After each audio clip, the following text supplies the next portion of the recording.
Hello, Aries. Welcome to Eight of Cups Tarot and welcome to your cards for June. I am super emotional about this reading. I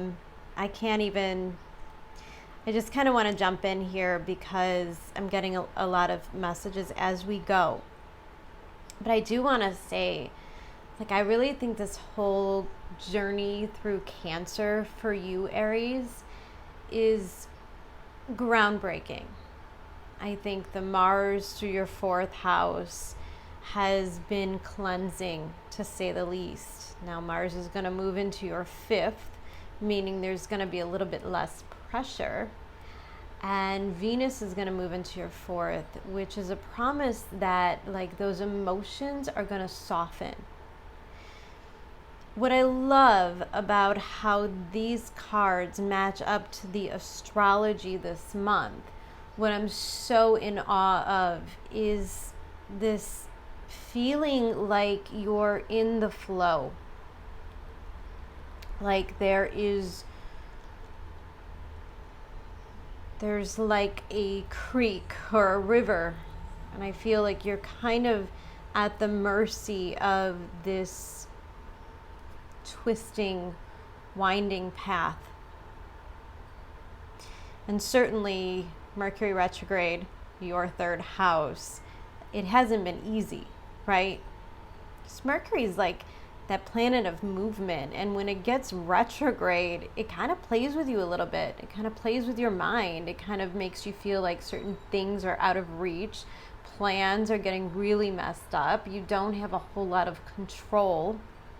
And you're at the mercy, of the outside external world not working, like cars not starting, traffic jams, broken phones, bad communication or misunderstandings. That's all there. It's all a part of the experience. But there's something very deep about this retrograde as well, and I think it's breaking us open, and it's kind of really paving the way for the Saturn Uranus square that happens this month, which is kind of all about that freedom. And because for you, it's 11th house, second house stuff. It's about your values changing. It's about your life experience changing. And the 11th house is like this really beautiful place of wish fulfillment, dreams coming true, possibilities becoming a reality. That's what happens with Saturn in your 11th house. And especially when it's retrograde, because we get a chance to kind of remove these blockages. And that's what I see happening this month. There's this blockage, this inability to receive starts to melt away. And I just want to show you really quick before we get into each individual card that you start off as, this is your energy as the messenger of water. And here at the center of the reading, there's a Knight of Cups, which here is a tremendous amount of growth in itself. And then the last card out, we have the King of Cups. So you are literally going through all of this emotional growth, all of this emotional depth in one foul swoop, one experience. And I want to say that this month is going to, especially as this King of Cups comes out with the Tower, it's kind of meant to break you open, Aries. Because here you are as a messenger of water, which means that there is something, I always get a curiosity. It's also the messenger of water to me is an energy of being pulled towards your destiny. There's just such an essence of the water. I'm seeing people water skiing and traveling down a winding river in a kayak. There's so much about going with the flow and being willing to explore. And it's not this big purge of emotions. It's this steady hope that turns into something a little bit more and a little bit more. And I feel like your heart grows as the experience grows. You become a little bit more and more emotionally invested. But initially, the messenger of water is like the ability to explore this, the ability to be open to it. And because it's water, and because we've got Pisces in your 12th house, we've got Jupiter and Pisces in your 12th house, and this is like the expansion of our realms. And a lot can come from this transit, and a lot can come from the 11th house transit. And then we have a full moon in your 10th house, and it's so ripe for change. It's so ripe for like a timeline shift. And the reason that that's happening is because your environment is the Empress, card number 3. This is a solar eclipse in Gemini. Now I know it's the card of Venus, which is also going through your 4th house, making its way to the 5th house. And I think by the time that Venus hits your 5th house, everything's a go. And June is kind of like the lead up to that point. And what you have to understand is something pretty big happens in July with the Mars-Venus conjunction in Leo in your 5th house. If you are here for love, it's on the table. These are real possibilities. I want to say that this is something or someone coming into your life that holds a lot of potential. But the Empress card also tells me that the universe is willing to give.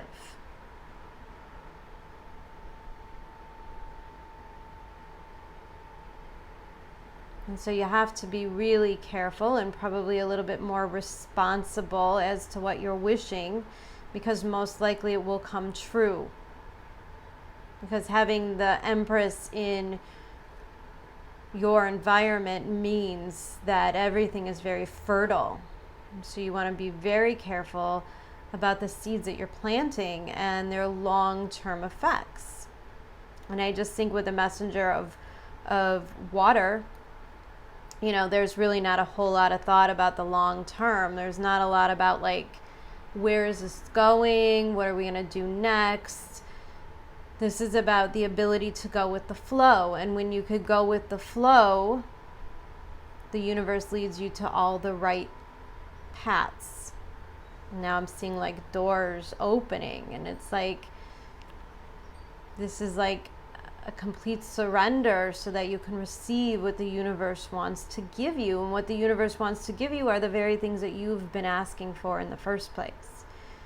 Which means that there's also probably going to be a somewhat adjustment period for your ability to receive. Because when we ask the universe to like step it up, and that's what I'm getting from every sign, every reading I've done so far this month is like there's a leveling up. I think the Saturn Uranus square is like finding out where we tend to have these patterns. Maybe it's like limited beliefs, maybe it's self-esteem issues, but I think we all know that that's the shit that we absolutely have to get over. This is when we remove those blockages. Sometimes when the universe starts to give you all the things that you've been asking for, when all of the stuff really does start to work out and it's without like effort, without pushing, all of a sudden everything flows so naturally, it could scare us. It could feel like, is it too good to be true? Is this something I can trust?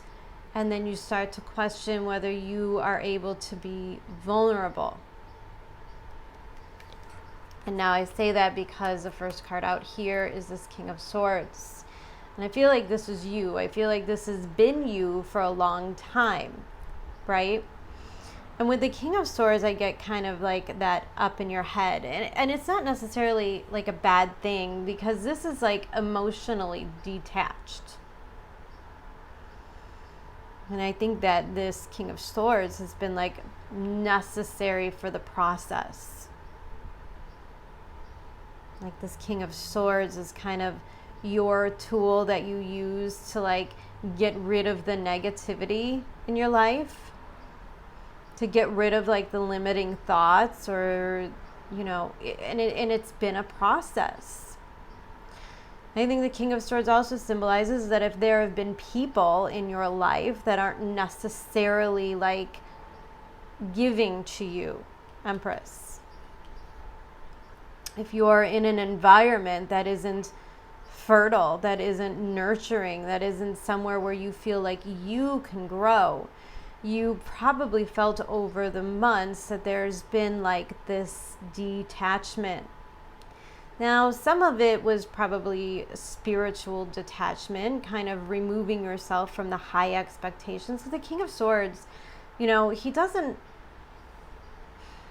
such an interesting character to me, because he's so smart and he's so intelligent, he's so logical, but he's also like represents faith and trust, and like he's the guru. Like he doesn't get hung up on stuff that doesn't really matter. He doesn't like try to force things to work out or force people to come together. He doesn't argue a whole lot. Like he has a grace about him. And the thing that I love about a King of Swords is he doesn't spend a lot of time like dealing with the bullshit, dealing with other people's bullshit. It's kind of like seeing this direction and this path, which I see here with this Eight of Wands. Like there's a direction. And here's a direction. Now the last card I did, Pisces reading, was also like a lot about the direction. And I feel like the King of Swords was kind of a gift from the universe. Like all of a sudden you got into this mentality where you can like see the bigger picture. Things didn't feel so heavy. You could make these decisions like I can walk away, I can do this. Like you're perfectly capable of cutting things off, cutting off situations. Because I think there's a direction you want to go in, which is towards your ultimate happiness, which is like a soft, fertile place. It's a place of love. It's not a place where like you have to strive or impress anybody. I don't know, but 2020 like really put its foot down on all of that like people-pleasing stuff, right? Like we kind of just had no choice. We kind of just had to step into this is my belief kind of thing. And the King of Swords doesn't really care too much about like what other people think. He's just strong in his beliefs. And I say that because we've got this King of Swords, and then we've got a Two of Pentacles. Sorry, got distracted. A Two of Pentacles and an Eight of Pentacles. And the King of Swords here is such a strength for you, because I feel like you're trying to make a decision. There's obviously like two different places that you're going. Like you could stay here in the King of Swords, which is like sharp. He's sharp. He's hyper vigilant.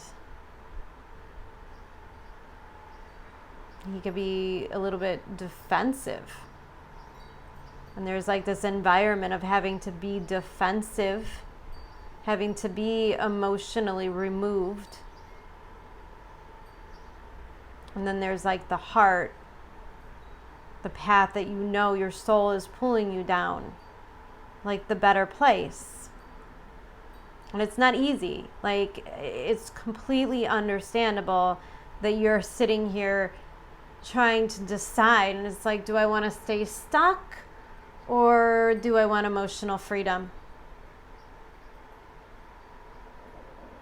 Because the King of Swords like is Saturn in Aquarius, right? It's not an easy energy. It's not friendly. It's not warm. It's not cuddly. And I think what you ultimately want is like a softer, warmer place.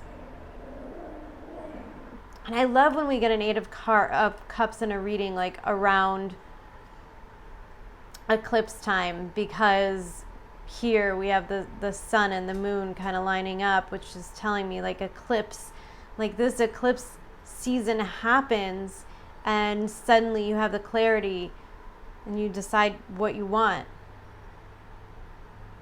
And then the King of Swords is really good, because I think that you have to stay in this place in order to make this move to begin with. Like in order to create a better emotional life for yourself, you're going to have to stay pretty cold to make the changes. Pretty cold, pretty plotting, and pretty logical.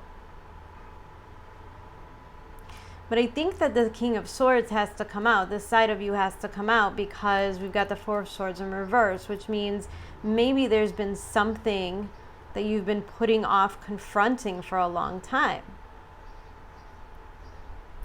I don't know how to find the words to tell this person that I'm walking away. I don't know, it could also represent like, lawyers and contracts, and in this retrograde Mercury thing, like, and that's what I'm talking about, the time shifts too. There's new contracts coming into our life. And as much as we all want to be everywhere and do all the things, like, we can only have so many things. When you're in this energy, you're clearly leaping timelines, becoming someone else, creating the new life. So there's a lot of the old that has to go.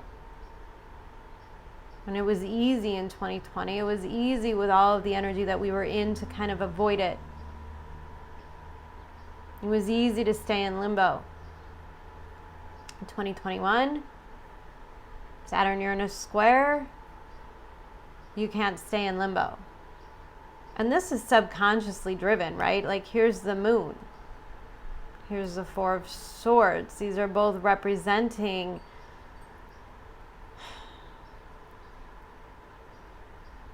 something deeper within you coming to the surface. This is like you saying the things you've been wanting to say forever. This is you expressing that side of you that you've wanted to express forever.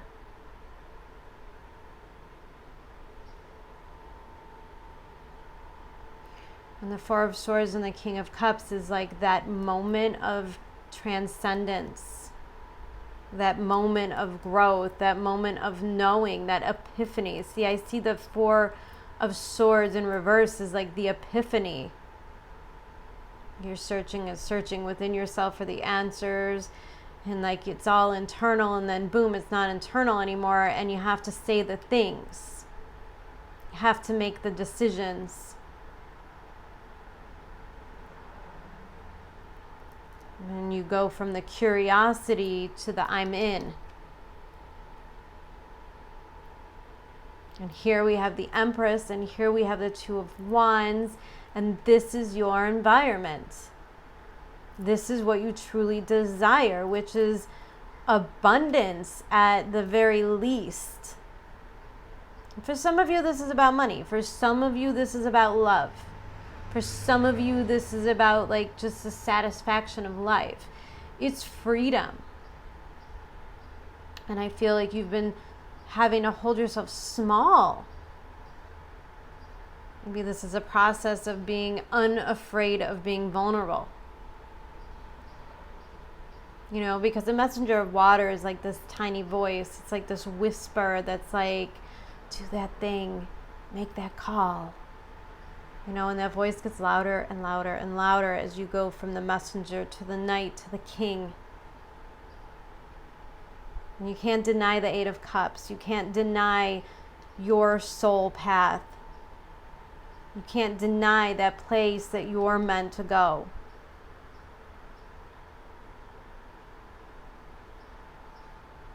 And here you are, walking right through this pathway, right into the environment that the universe is trying to get you to. And I think the thing about it is that it's going to move really fast. Eight of Wands. All of a sudden, all of the pieces start to come together really quick. And what happens when all of that moves really quick is you just realize that this is happening so fast.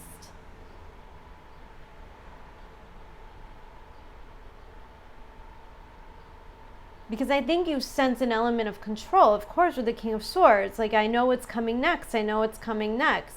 I've thought about this. I know what I'm going to say. And then, boom, all of this starts to happen. Your heart starts to open and the storyline changes. Not for the worse. But it might happen so fast that you start to question. You start to doubt. And I don't see this being a big deal.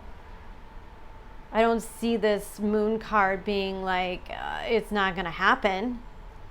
I don't really think there's any holding back this train, right? Like, the train is leaving the station, and as it leaves the station, this is you like, oh my God, did I forget my bag? Did I forget the ticket? Did I forget, like all of this doubt, all of this panic? And I think it's more of a promise of how normal this is. But this is also part of the process. But because you're listening to your soul, not your mind, you start to tap into the softer side of self, that softer voice that says, yeah, but if I forgot something, I can get it, at that destination. Let go. It's going to be okay, because the Fool doesn't have this baggage, which is why you have to hit this period of doubt.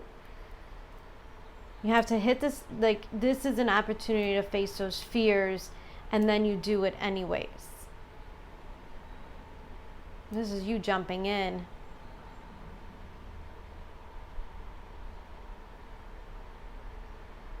And then, guys, I can't describe how connected this is to my visions.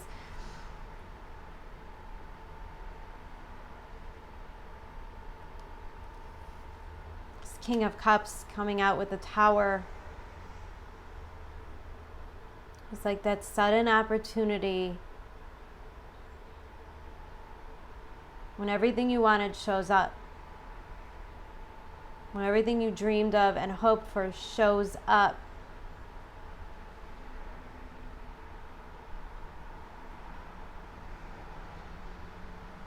If you're moving, maybe moving like a far distance or moving to another state, it's going to feel almost surreal how easy everything starts to happen. And then there's going to be these moments where you're like really doing it. Like, you're packing your bags, you're signing that lease, like this is really happening. And you start to realize that everything is about to change.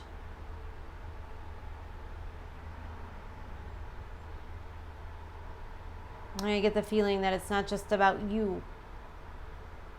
This is going to change things for a lot of people, and the Tower is always destined, and it's always there to say, take the leap, take the leap. See, you're safer taking the leap than you would be staying where you are.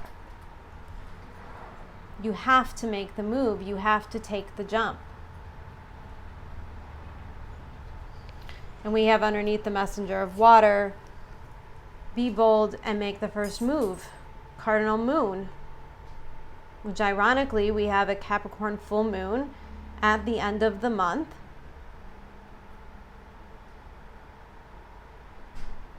And this is bringing you to new emotional beginnings, new emotional environments. But you have to leave the fear behind. You have to leave anything negative or toxic or any self-doubt behind in order for this to happen.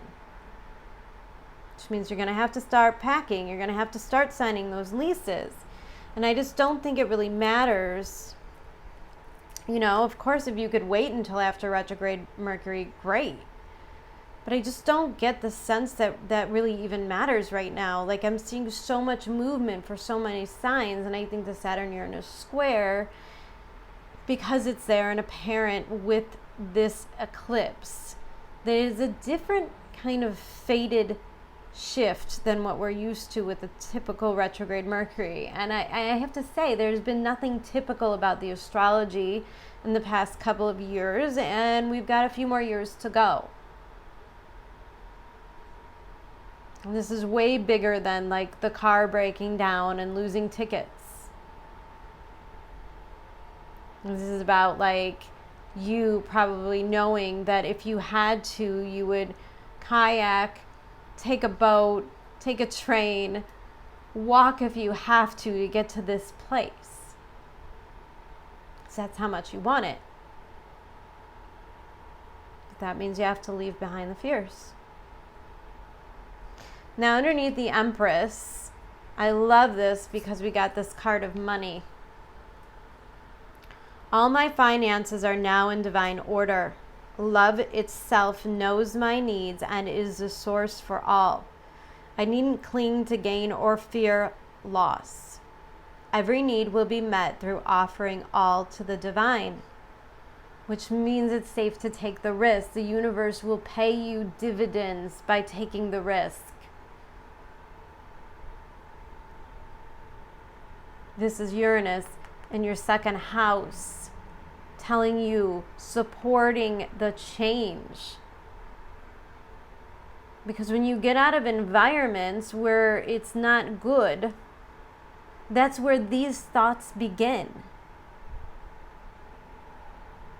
We're in environments where people treat us like we're unworthy. Then we begin to believe we're unworthy.